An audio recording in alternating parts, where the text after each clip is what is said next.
Hey, good morning, y'all. A little more barefoot knowledge with Brian. Hey, I got a question for you. In Matthew 1, it's a genealogy leading up to the birth of Jesus. So, we have Tamar mentioned. I think it's in Matthew 1, verse 3. Tamar. Why does it mention the woman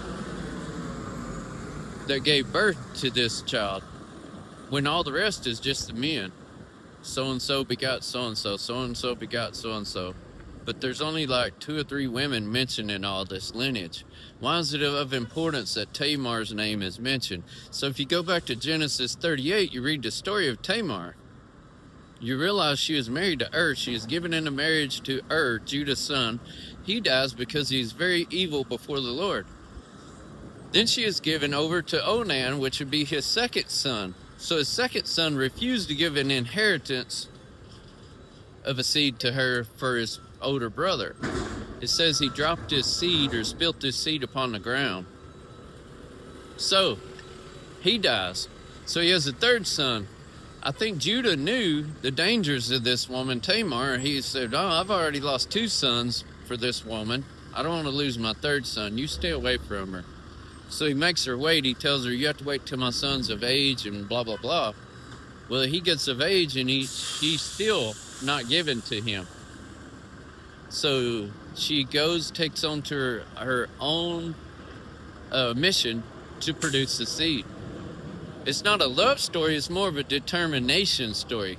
She puts on a veil and covers her face and dresses like a prostitute or a harlot, and tricks Judah into having sex with her. Well, not really tricked her, or tricked him, but provoked him or enticed him to have sex with her.